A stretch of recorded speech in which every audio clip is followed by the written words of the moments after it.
We've been doing this podcast for almost a year, and this is probably the most, just not put together episode we've had in a long time.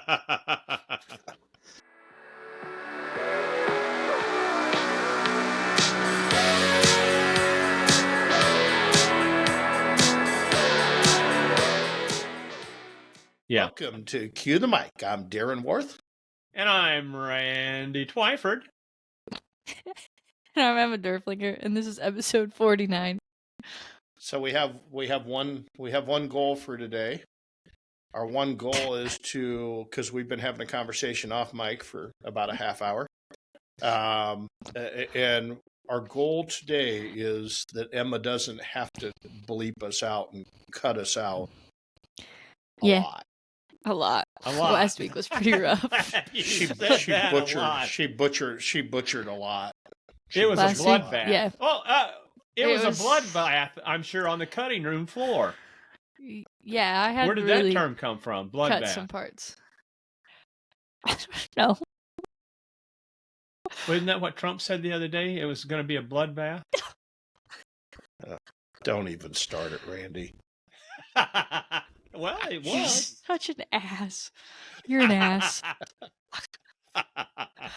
Okay. What are we talking about today? What's going on in the barbecue world, Randy? Well, I tell you what, big announcement today. I am actually going to start putting on a week-long, hands-on food truck class.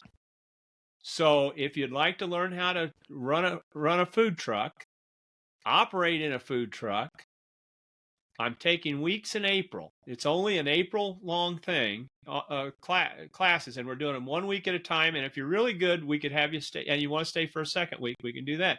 But it's very, very, very fucking hands-on. And very intense training.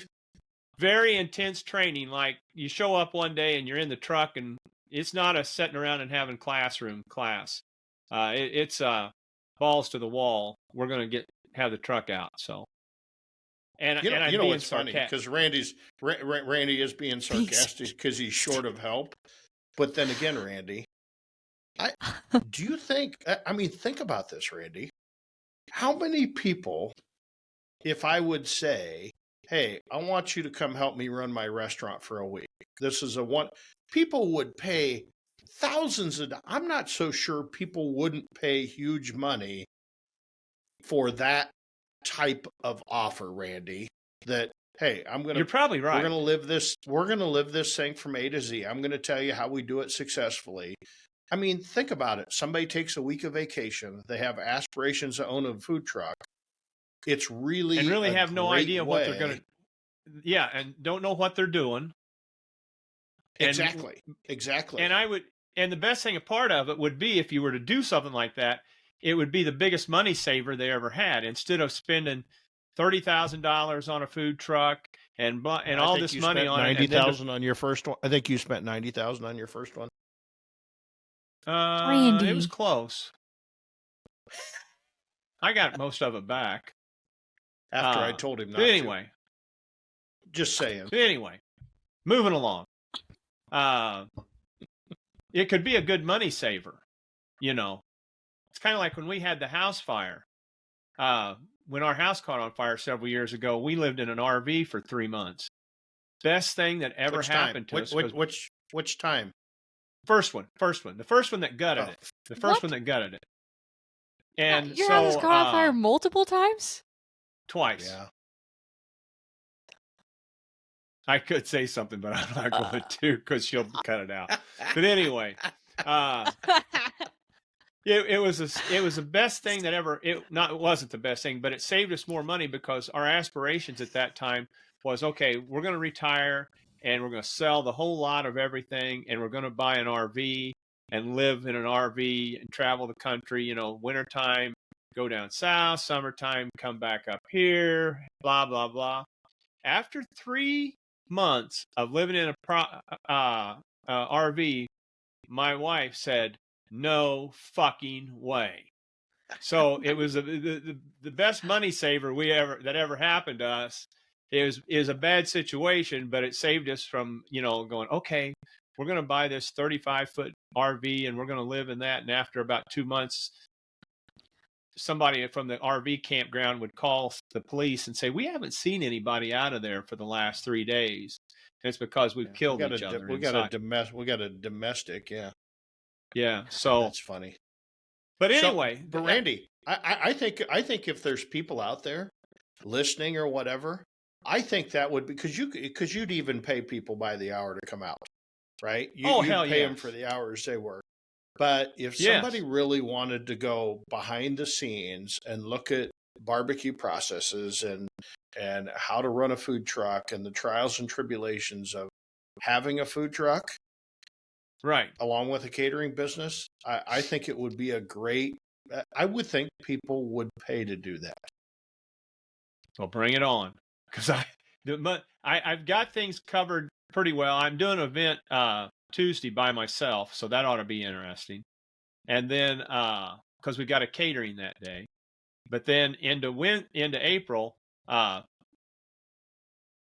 my help comes from Illinois College. Well, they're in class, so once we get through April, I've got plenty of help moving forward. But I just need help during the month of April, because I've got weeks that I've got 4 days of food truck things booked, and people are like, well, why the fuck did you book it if you didn't have any help? Well, when we booked it, a lot of this stuff was booked in November, and you think, well, okay, I'll have, being Mr. Optimistic, I think that's the right term, or greedy, pretty impressed with that, Emma, that I knew that Not term. Greedy. Optimistic. Optimistic was correct. Greedy was very wrong. No, he was being greedy too, but but you don't grow a business by not growing your sales, right? And how do you grow sales if you tell people no? And so, and then it goes into the deal. So I go to customers, and somehow we will pull it off. So anybody interested, email, text, whatever. We should do an event where Q the Mic comes and works the food truck. The three of us. That'd be great. Yeah. Maybe recruit my mom too, because she's essentially a part of the. Why don't you just tell your mom take a week of vacation, go to work down with Randy? That's exactly right. She might actually, maybe she maybe do that for Randy. She might. I'm a sweet guy. But yeah, it'd be an opportunity, and I'm really not that serious about it. But if anybody is real serious about it, give me a call and we can talk about it. Because you'd see catering inside and out, and food truck inside and out. And Darren, we've had some experience with doing the catering, learning catering, haven't we? Yeah. We used to go to Randy's house. So for years, Randy and I and Marla and Sherry and Grandpa Cheese and whatever, we always went to the KCBS banquet, which was in January. And so we always went to Kansas City to the banquet, and we'd just hang out at the bar and just get drunker and fucking whatever. And after about, 4, 5, 6 years of doing that, we looked at each other and said, it's just us sitting at this table. We really don't want to hang with anybody else. What are we doing? Why are we buying an expensive hotel room and expensive drinks and all this when we're just kind of hanging out with each other? Let's go to Randy's house. So we all go down to Randy's house, because he had a catering kitchen, whatever. Let's just go hang out. Well, every time we went to Randy's house, we'd show up, and we'd normally get there on Friday whenever he goes, hey, we got just a little something we need to do. What's that? He goes, well, we got a catering tonight, and we got a catering tomorrow at noon. So, okay, well, we'll help with the catering. So we always helped him with the catering and got the caterings out the door, right? Yeah. Every year that happened until Sherry said, I'm not going down there to help Randy cater this year. And then we quit. It's cheap help. It was cheap help. But I believe I'm it. talking about in the very beginning how we learned about catering. Right. Forgot to plug in my computer. I'm going, I just got my low warning. Oh. My setup wasn't We've been doing this for almost a year. Yeah, well, at least I got the volume control right this time. And you got the cable right there to plug her in. Fingers crossed. Got my lighting situation all done. Jeez. So Okay. what We're a I was professional talking about podcast was with professional people. We're charging. I was talking about when we went to that. When we went to Texas to learn how to do catering. Yeah, so Bill Milroy, Texas Rib Rangers, most of the new cooks probably wouldn't even know who that was, but back then, Bill and Barbara Milroy, great people, great friends of ours. Super. They had a vending business and a catering business, and they traveled around. They did these huge rib fests, and we met them. They always came to like Mason City and whatever. And old Milroy, he had life lessons. He could solve anything. And so one year early on in our career, probably 2004, 2005, they decided they were going to put a catering class on down in, where were they at in Texas? They were in outside of Dallas, wasn't it?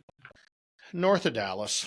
Anyway, they were putting on this catering class, and the whole deal was it was an A to Z catering class, and it ended with a banquet, catering an actual banquet on Saturday night that they sold tickets to.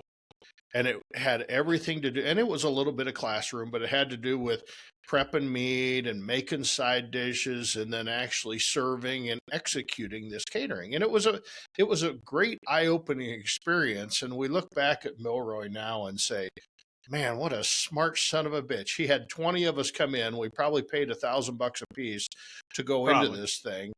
He sold tickets to the public to sign up for this dinner at this ranch. And we did 100% of the work. Old Bill sat in the chair and said, well, you need to do this, or here's how you need to season this. And remember how we used to season brisket with the flour sifter? You'd take the flour sifter and whatever. It was interesting. But look, we learned a lot. We learned a lot about portions, and we learned a lot about everything. And we could, Randy, we could probably make a go of it by putting on a catering class. I think so. On how to do it, and have some simple, here's how production of side dishes and things like that. Here's what kind of portions you want to look at, because that's one of the biggest questions. I'll get people a call and say, well, what kind of portions should I use? Well, right. Or they could just listen to Cue the Mic. Yeah, exactly. Right. Now that that's available. But see, that's the kind of stuff they would pick up in the Twyford food truck class. That kind of stuff. Right. The art of rethermalization on the go when, oh shit, we're out of brisket. Fuck, somebody get some in the microwave. Oh, fuck, that was yesterday. We did a big event and we ran out of pork about 3 times. So really, that's part of the reason why I got a whole pit full of pork I got to pull yet this morning. So, well, if you would have had that flat top going, we've done that before too, where you got the flat top going, you just dump a pan of pork on the flat top and cover it with water and throw a pan and steam that shit, and boy, it's done in like 5 minutes. Really? Oh yeah. See, that's the kind of stuff you'd pick up. That's the kind of stuff you just wait. Up. There's more. What time will this hit? How soon? What time of day will this thing hit the airwaves tomorrow? Well, the podcast, just the audio goes out at midnight and the video goes out at 5 a.m. So we'll report back next week if I have any calls or anything. Okay. Having calls, they'll be lining up. Tomorrow will be, who the fuck are all these people going to stay at our house? So yeah, we've stacked them in there before. Yeah, no shit. So hope they don't mind dogs barking. Yeah, no kidding. I haven't heard your dogs bark today. They're in their crates. Oh. He has to put them in the crate to shut them up. Yeah. Oh, that makes me sad. So okay. Caged animals. Oh my god. I mean, I know it's good for them, but Twyla doesn't have a crate. That's because she used to pee on herself, and I just gave up. So she's a free roamer. That's back. I remember when she used to, when you had your apartment, and she used to chew the trim off, and you're trying to figure out how you're going to get the trim fixed in the apartment, and yeah, right. She does that. She did that in my house too. It's fine. She's just aged out of that. Now she's a But delight. back to this labor thing. We were talking a little bit off the air Okay. about it. You know, would you get? Is everybody still in an issue of having lack of help? You know, you hear everybody you talk to, they would expand their business, they would do more stuff in the restaurant industry specifically, but they just don't have the help. They can't find the help. Why do you think people can't find the help? Or I Well, guess the biggest thing, how do you think we could find the help? I think you just personally, I think you need to be creative, and I tell you why. I'll go to some random restaurant, right? Let's just say McDonald's. Right. Right up the street. We talk about McDonald's a lot. Like or Hardee's or any of the chain restaurants, right? Okay. Sure. Yeah. Continue. If you go into the chain restaurants, I always find a shining star at the restaurant, whether it's a gal let's say I'm going through to get a cup of coffee. There's always a shining star, like the Casey's down the street from my house. There's a shining star there.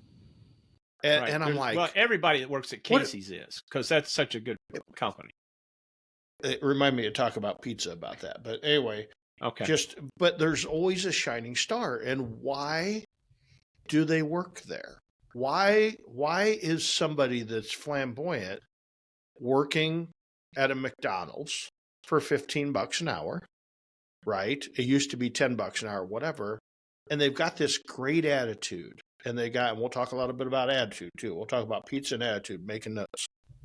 But why do they work there? And how do you entice those people to say, hey, I've got a different opportunity here? Now, maybe it's close to their house and they don't have transportation. Maybe it's this reason. Maybe it's, hey, I love my boss. Maybe it could be a myriad of things. But I think most of the answers to our labor shortage comes with being creative. Okay. Right. I think you got to pay more, but you don't want to just pay more to get somebody sitting there typing on their phone. I'm willing to pay you, but leave your phone in your damn car, and I need you to give you 100%. I'm 110%, but I'm willing to pay you for that. Right. So I'm going to pay you better than anybody else. But here's what I want. I'm not going to put up with laziness. I'm not going to put up with non-cleanliness. I'm not going to put up with anything, but I'm going to pay you a premium for this thing. So if you're very clean and don't mind cleaning and don't mind working hard and don't mind sweating in a food truck and don't whatever, I'm willing to pay you a premium. Because Randy, in your scenario we were talking about, let's say you paid somebody $25 more an hour for 3 hours worth of work. Right. And you had 3 people in the food truck. Right. So you're going to spend $30 more per person, or $90.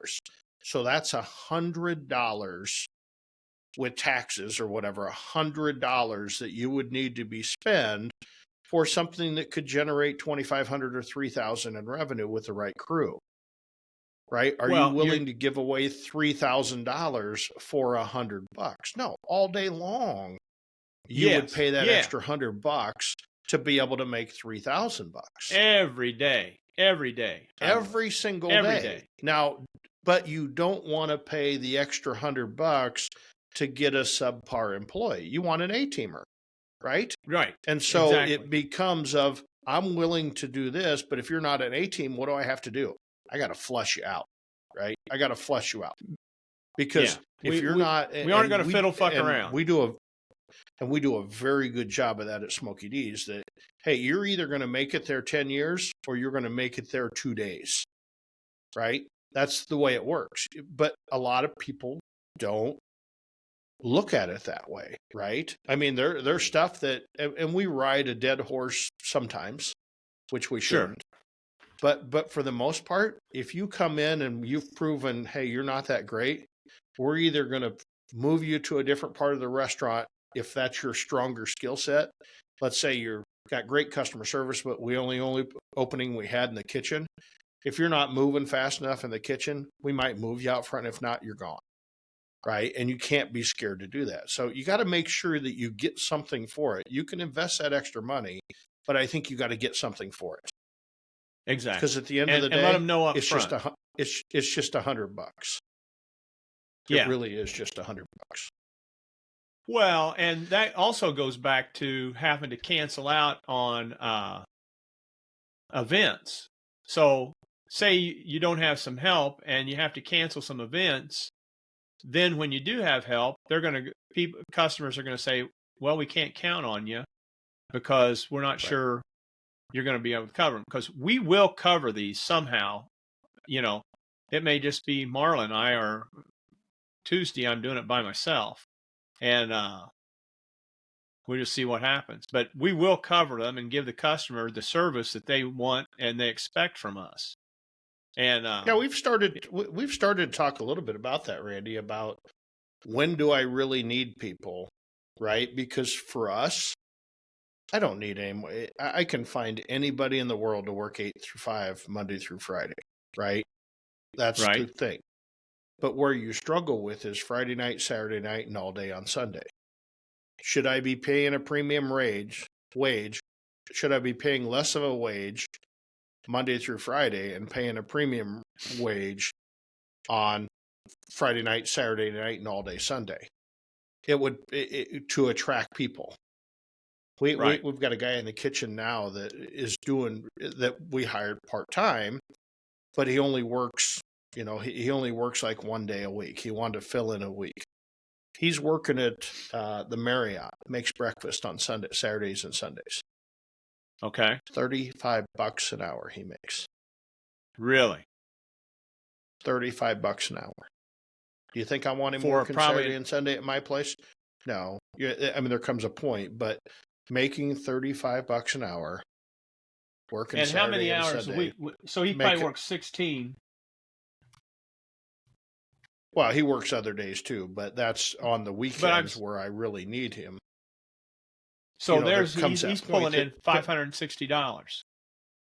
Right. But he's probably doing the work of 2 people, right? So if you can find somebody that can do the work of 2 people, like if you're paying, let's say you got 4 of you on the truck, right? And you're paying everybody $15 an hour. That's $60 an hour. Right. If you only had 3 of you and could get the work done by hustling, that's $20 an hour, right?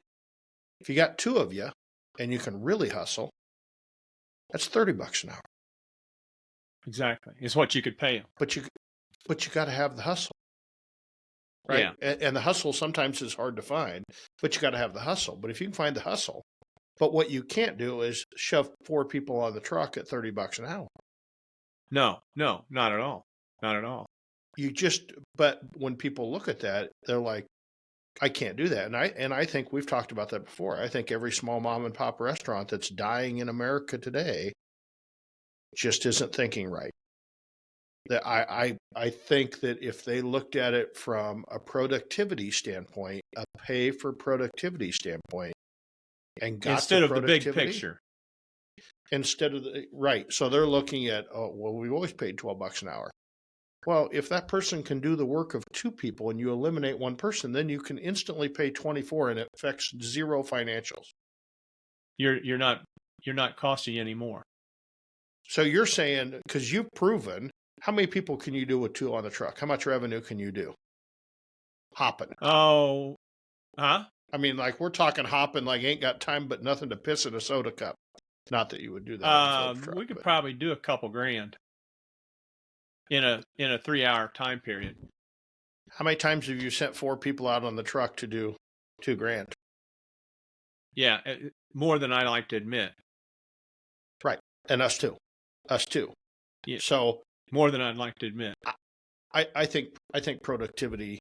I think productivity is the issue. If you can find the person that's willing to work and invest themselves and do it, then you're willing to pay. But I'm just not willing to pay for drama and non-cleanliness and everything associated with it. And I'm not saying it's easy, because it's not easy. But if you can find somebody, you can find that right person. And if you find the right person and they tend to be, hey, I'm going to be lazy on my phone, they got to go like now. Because then you're going to be paying 4 people $30 an hour on the truck. Exactly. Right? Yeah, you got a good point.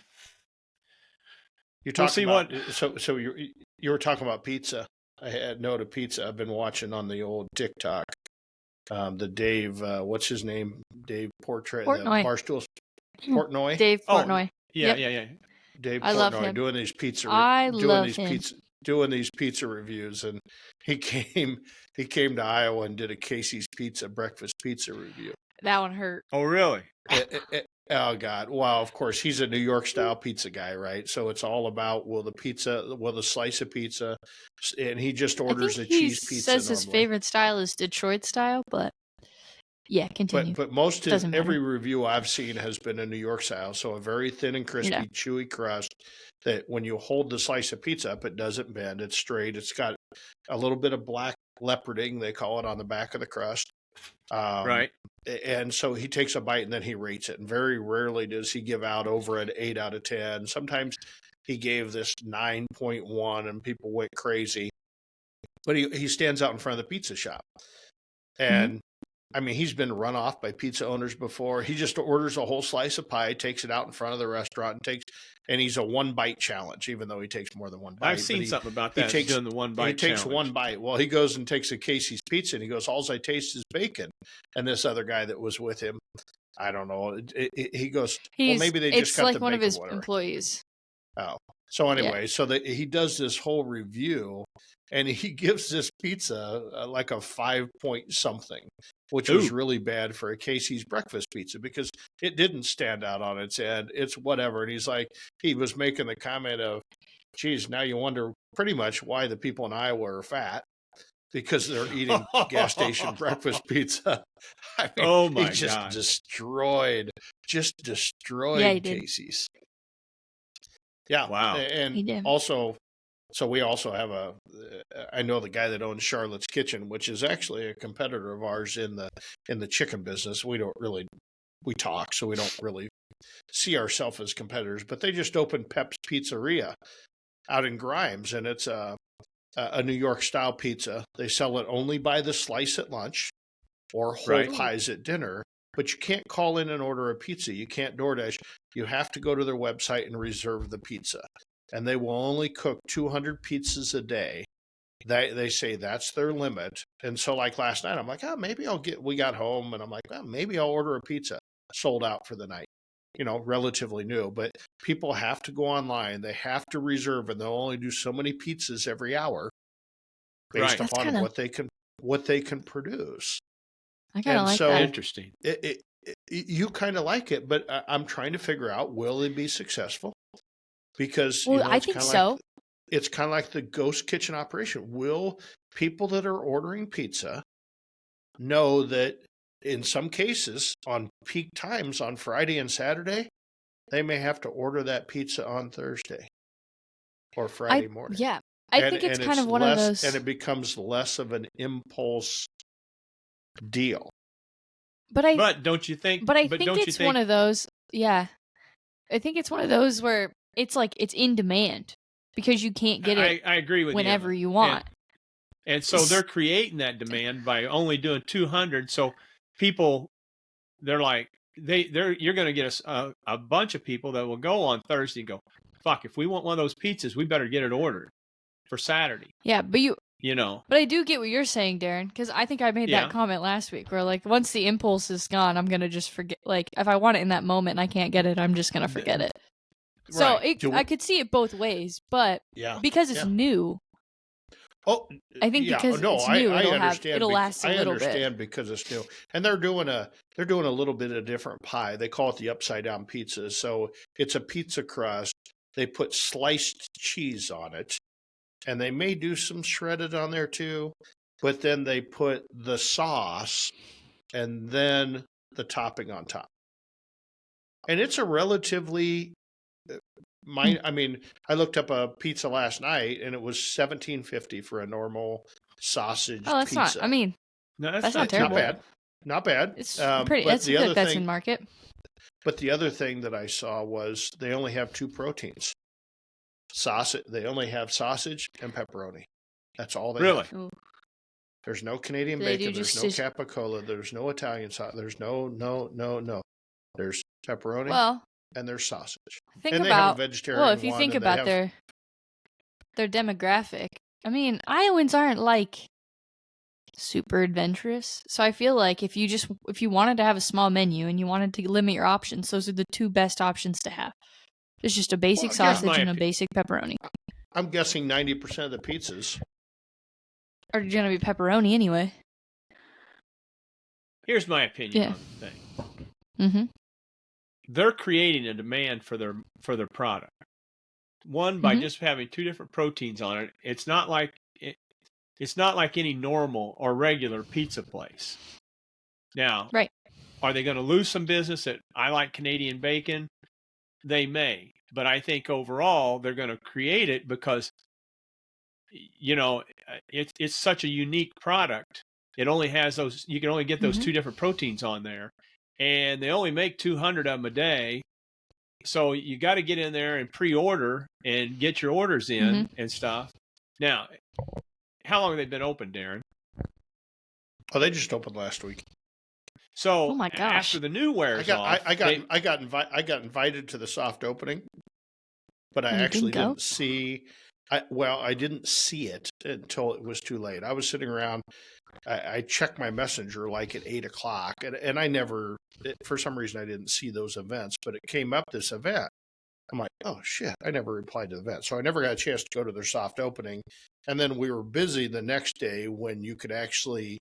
They gave away like 100 free pies, and I could have called and reserved up to 2 pies for myself for free, and then they just had you tip the staff to right thing. So anyway, interesting. That's interesting.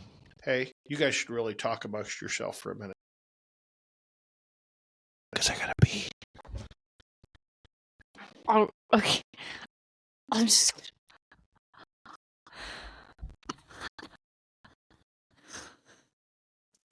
Well, so much for that. No. I'll probably just cut this. It's fine. So, would you order pizza from there? I think so. Yeah. If I could get one, I would. Actually, are you going to make it? What did he say it was called? I don't know. What did he say that place was called? I don't either. He said it was in Grimes. Yeah. Where's Grimes at? It's a Des Moines suburb, so it's just a little, just a little north of Des Moines.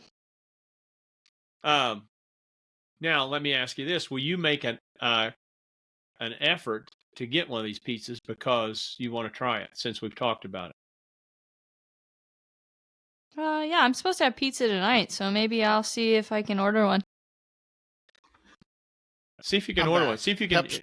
I could hear you guys talking. Pep's Pizzeria. Yeah, I'm looking at it right now. Order one. It looks like similar to. I can't just like. No, huh. You have to I'm trying to order one, but I wonder if they're already sold out for the day. Because it just says never miss a sale. Oh, hasn't scheduled their next drop yet. Oh, so that must be out already for the day. Yeah, there you go. So what's that going to do? Interesting. So next Thursday, you'll place your order for your Sunday pizza. Yeah, maybe. Right. I don't have pizza every Sunday, but yes. The question is, will people do that? Right. Right. And will the new wear off? Yeah, I don't know. I'm not sure if this is, and I need to talk to Michael, who's one of the owners here. I need to talk to Michael and say, what's your strategy here? Because if you know, I mean, think of this. Well, if you can create a demand, so if you can create, there's a whole story on there that somebody used to make pizza at home and they must have joined up with this person or whatever. Oh my gosh. But we're thinking about doing that too. But if I'm going to open a pizza restaurant. But if you think about, now all of a sudden he's going into Sunday and he knows all the pizzas are paid for already. He knows exactly how much time. He knows exactly how many crusts he needs. He knows exactly how much sausage he needs.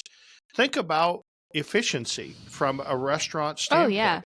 But the question is, okay, so we could do that I could do that from a Texas barbecue. People always ask about Texas sliced brisket, whatever.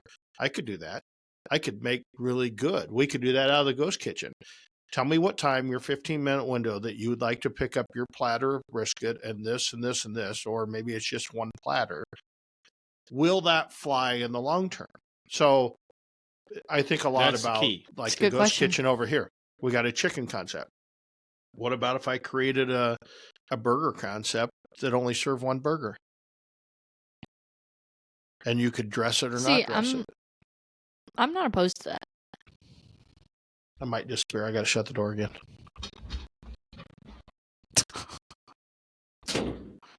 We've been doing this podcast for almost a year, and this is probably the most just not put together episode we've had in a long time.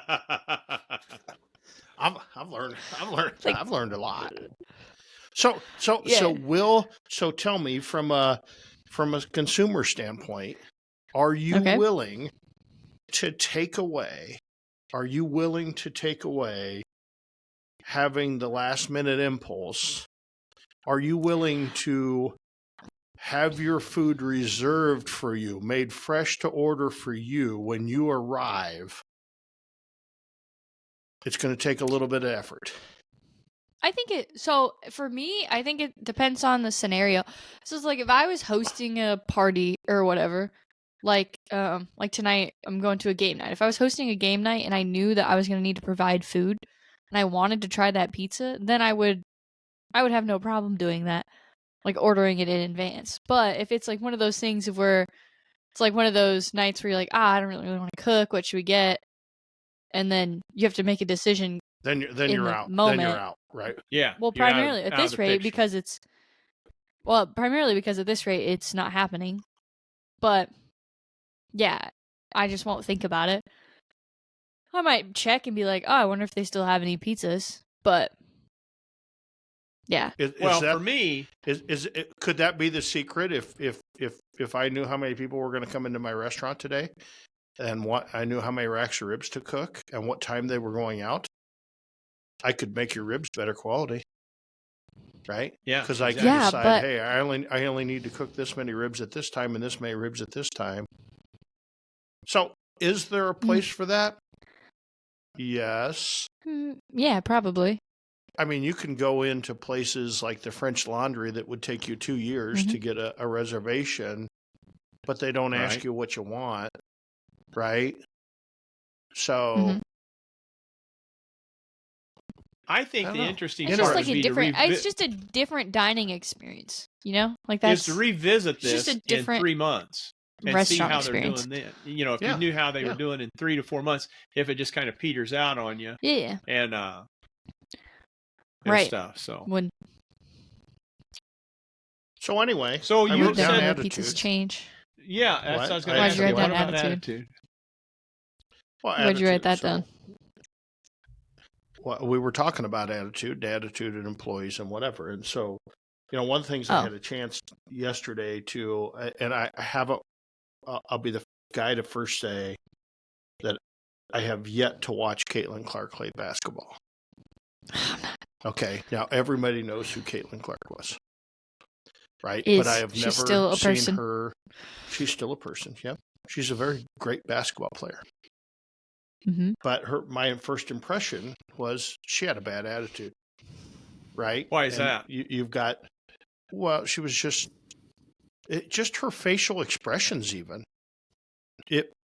And she was getting banged up pretty good yesterday, and maybe they weren't calling as many fouls or whatever. But from the beginning, and I watched 3/4 of the game, but every part of the game I looked, anytime anything happened, she just was scowling, throwing her hands up, yelling at the refs, she was just not having a good day. And she had a horrible performance day. She only had 27 points and 15 rebounds and so many assists, you know, which would be a record day for 95% of the players, but kind of an off day because she is a stud. And I won't take that away from her. But part of that was the attitude of that she was putting off to young people, right?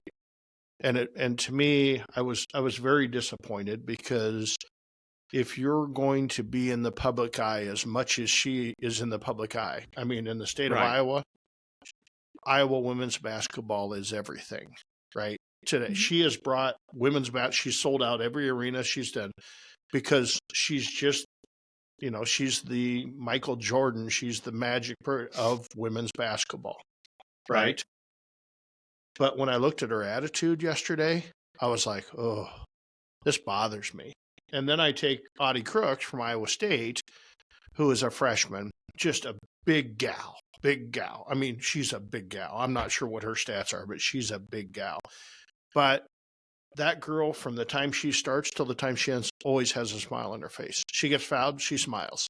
She is the most positive person I've ever seen in the thing of sports. So, you got young people, and I'm always cognizant. You got young people growing up looking at that. I'm going, I don't want them watching Caitlin Clark. And I know that's a really bad, people like Caitlin Clark, you can't talk bad about her. Oh, yeah, when it comes to attitude. And then I watched her dad in the crowd. Real easy to figure out where that came from. Because he was every time they panned to him. Every time they panned, there was not a lot of positive energy, even though they won their game and they'll move on and they'll probably win the national championship, I'm guessing. But I'll be interested. I will watch one more game to see what her attitude is. Was she just having a bad day, or is she like that? And so I sent a message to my Iowa high school buddies who are big Hawkeye fans, and I said, the same thing, guys. I got to tell you, I just experienced this, and they all come back and said she's a great basketball player. We agree 100% with her attitude. And I'm like, oh, really? That's it. She'll fit perfect in the WNBA.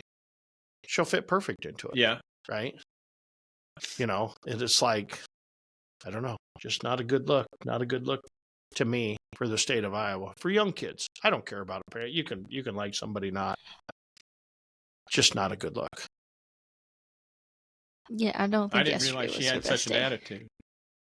Oh, it wasn't her best day, and that's why I said I will watch again. Yeah, but it seems like that's her. I mean, I get it because I was always, my parents were pretty big on just respect the calls. I don't react. Right.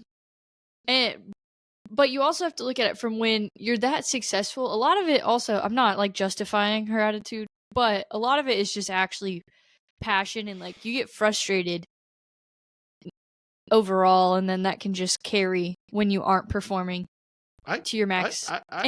She's been getting a lot of heat lately because everyone thinks Iowa's not going to do as well as they should because of the bracket they were put in. So she's been getting a lot of heat and negativity. So I feel, and with how much attention she does get, that's a burden for anybody. So I think at some points you just snap a little bit.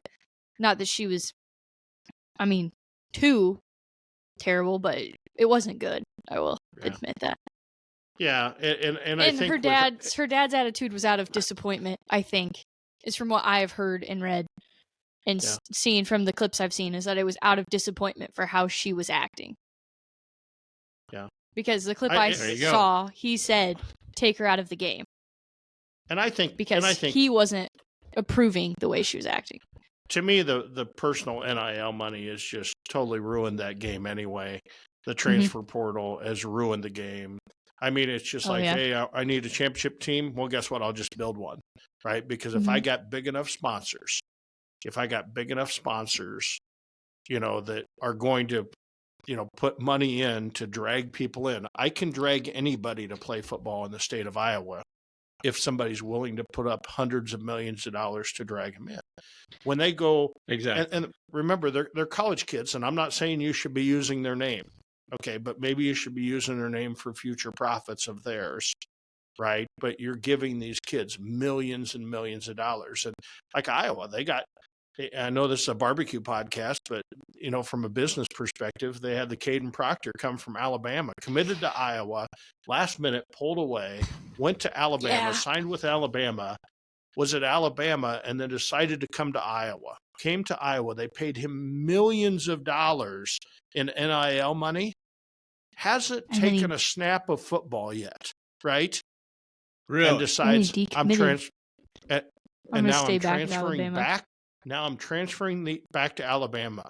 And the only thing he has to do, because they've paid this kid millions of dollars, the only thing they have to do, he has to hand over the keys to his new truck back. But and everybody else, keep the money? There was nothing. He still gets to keep the money because there was nothing in the contract to say that you don't keep the money. So where does this? And I love it's so that. new that I feel like that's gonna be, because it's such a new concept. Like they're just gonna have to, with anything, like you learn as you go. So they're gonna write that into a contract now. I love that. It's not good. I love that it's two bad. ways because I'm such an anti-Hawkeye fan. I love that, but I love it more because the NIL saying, "Oh, somebody got a little taste of their own medicine." Right. And because I guarantee there's car dealerships and everything putting all this money out and nobody was smart enough. You know, what happens if Caitlin Clark breaks her foot tomorrow? Where's the Iowa basketball team go? Shh. Knock on wood right now. Don't put that out into the world. Are you kidding? I did it for you. It doesn't even matter. Yeah. Oh my gosh. No, but they're people. I think the thing that gets overseen is that we do still have a pretty strong team. Like, she's our best player, but we still have other good quality players. You do. So we might. What's that one gal that there was one gal, Gabby something maybe? I don't know. Yeah. Gabby. What is her last name? I can only think of Douglas, which is incorrect. She can shoot the ball. Yeah. And then okay. Molly. Enough about we got enough about basketball. So Randy, we got some exciting game. Iowa State moving on to the Sweet 16, along with playing the Illini. Exactly. On Thursday. Exactly. Night. I just saw that this morning. I was looking at how the brackets came out, which I have no vested interest in at all. My bracket's shot. And my bracket is not. I didn't do a bracket, but we did a work one. I really don't understand how to do it. I wouldn't have done one any other way. But I saw that. That's pretty big. How much into sports I am? Does Iowa, do the Cyclones usually have a good basketball team? Well, they were picked to finish 7th in the Big 12 this year. They won the Big 12 tournament, finished 2nd.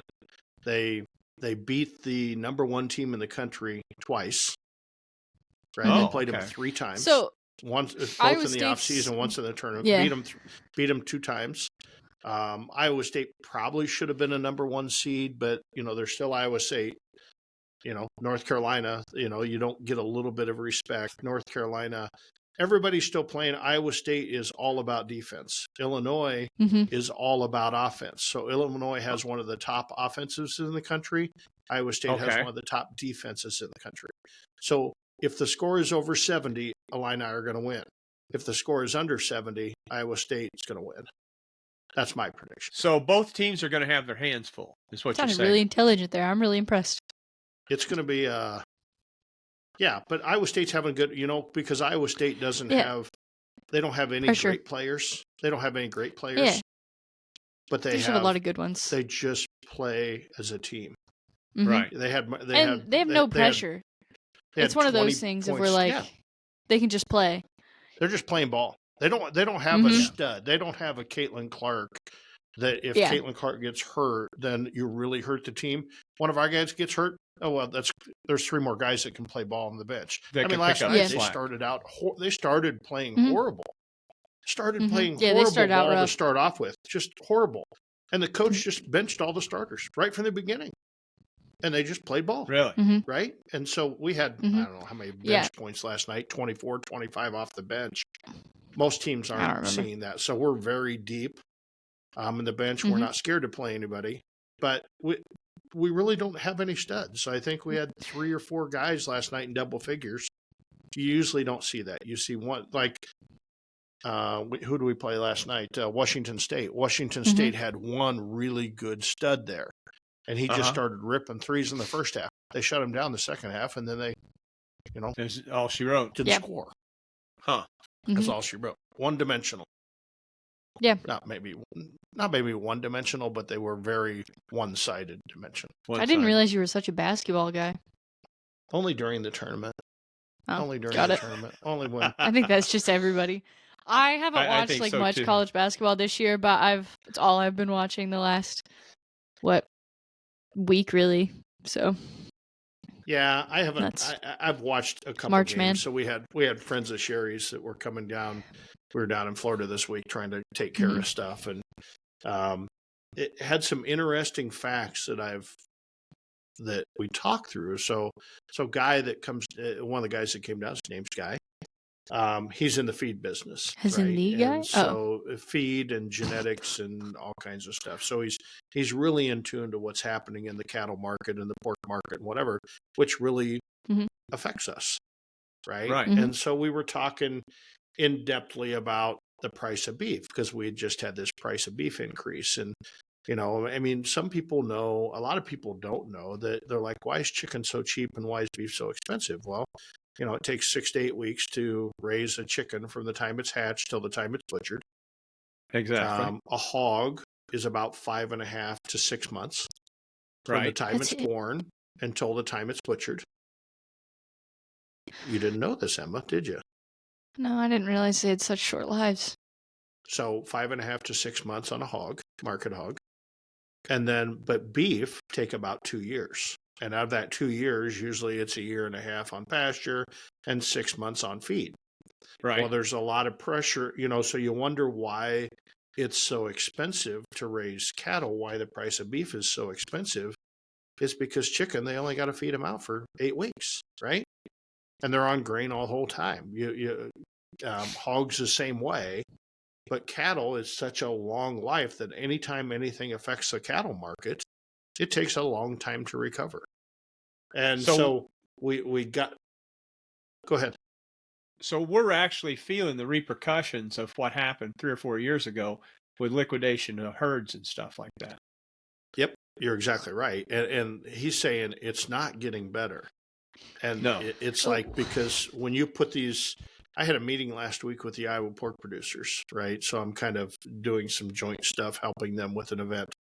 And she said last year, Iowa hog producers lost, on average, $50 per head. Of every hog they produced, they lost $50. Right. From what they put into the inputs versus what they got for their hog. They lost $50. This year, they're predicting it's going to be a much better year. They're only going to lose $20 a head. Right? Which is crazy once you think about it. And it's not really inefficiencies. It's just there's a lot of pressure in the market. There's a lot of pressure, California upended the world with Prop 19, with saying, hey, you can't raise hogs in a crate anymore. And that's the way hogs were raised, and, you can play that on both political sides of these aren't pets. These are feed production animals. These aren't, these are meant, they were born for one reason, was to be fed and butchered so that people could eat tasty stuff in our barbecue. Okay. Right. As gruesome as it sounds, as Emma's cringing, but that was their life. Otherwise they would have never been born. Right. That's though. Well, they're cute, so maybe they should make them ugly so you could say, oh, God, maybe we should make them look like opossums, and you'd go, kill them fuckers. Right? Yeah. Just, I mean, it sucks that they taste so good, but I'm not going to go vegetarian by any means. But So it's just understanding what that is. Well, then he was talking about the enzymes putting in feed. So carbon footprint is a big thing because cows eat grass, and then they, just like you and I, if we ate grass, we'd have a lot of gas, and we fart, just like cows do, which puts off CO2. Can you just said it like a normal person? I wanted to make it in layman's terms. You don't call it a fart? No, I do, but like the way you just said it so slow made it feel like no, it's just like the way you delivered it was just like you wanted to get a reaction. Why didn't you just say it? They fart. Kind of like somebody Cows pooped. fart. Everybody farts. Right. Yeah, like it Everybody just farts. happens. So But you cows said it fart, like, which causes well, fun fact, carbon they fart. dioxide, which then is bad for the environment. So the environmental groups are all That's over such cows fucking farting, bullshit. right? Well, but nonetheless, I mean- so the carbon, and we can go into that whole conversation, but so they're trying to figure out how do they reduce the carbon footprint of in the beef industry. That's a big thing. He was just at a conference on this entire subject. A conference on this entire subject, right? And so that makes sense. really what it comes is they're introducing enzymes into the feed which help cattle better digest the corn. So today, Sure, cattle eat corn when they feed them out, and whatever percentage. And we didn't mention that percentage, but I'm going to guess 50% goes out the back door without ever getting into the cattle's body. getting broken right? down. You just like you eat stuff out, it absorbs nutrients and it gets shit out, right? Yeah. And so in cattle, they're trying to introduce enzymes that help the cow's body, the steered body, actually digest and take more of these nutrients in, so they can, in essence, feed them less to get the same effect.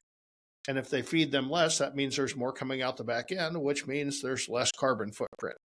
And so they can reduce the carbon footprint of the cattle industry just by affecting the feed, not by the number of cattle. Crazy. But then we agreed that, U.S. is only 15% of the CO2 emissions in the world.